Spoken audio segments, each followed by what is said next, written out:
Joel Ron McKelvey was in fact not a real person. Instead, just an alias hijacked by a man named Ron Weaver.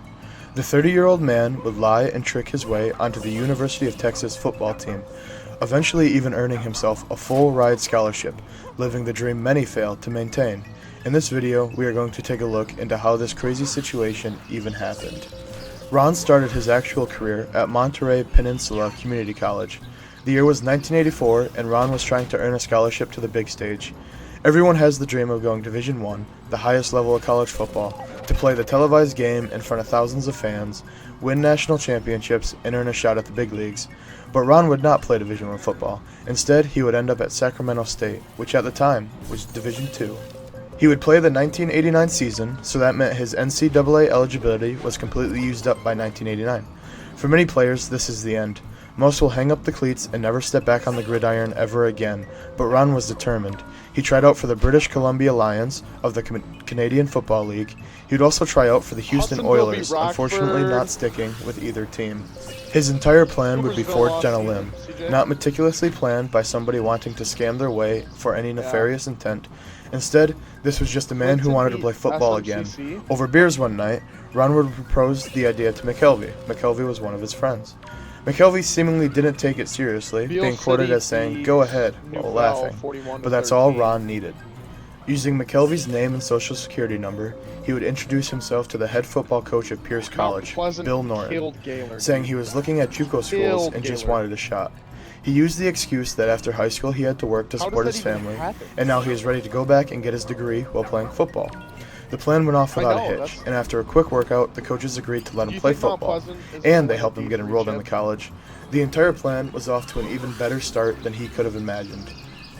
Ron would work his butt off, grinding to pay tuition, while putting the maximum amount of effort he could into football. He was by all accounts a great leader and a teammate you could count on.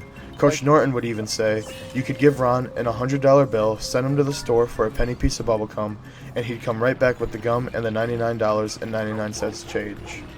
Even though his team would only finish 2-8, Ron's athletic ability had turned heads, and he even started picking up interest from Pac-10 and WAC schools, as well as the University of Texas. Enrolling at Texas may have even been easier than enrolling at Pierce. His associate's degree made any standardized tests and high school grades irrelevant, and it wasn't long until he was suiting up for the Texas Longhorns. He didn't play much during the '95 season, but he didn't care. All he wanted to do was play football. He would even ask his position coach if he could redshirt just so he could play another year. Everybody just thought he was a 23-year-old developmental player instead of the 30-year-old man he truly was. Ron would work his way up to a full scholarship, and even some playing time. He would get into games mainly as a special teams player, and John Bianco, a publicist at Texas, would state that Ron had gotten beat for a touchdown in a 48-7 win over Texas Tech. He cost us a shutout, says Bianco, but Bianco would still say he's a great athlete, one of the fastest guys on the team. Eventually, an article posted in The Californian, a newspaper in Ron's hometown, would expose his true identity, and the fact that this was his 7th year of college football. Once he was found out, he left the team hotel to stay with his sister. Texas would initially back him, but once it came out that he actually was 30 years old and had no eligibility left, Texas would lash out at him, accusing him of betting on games and being an imposter.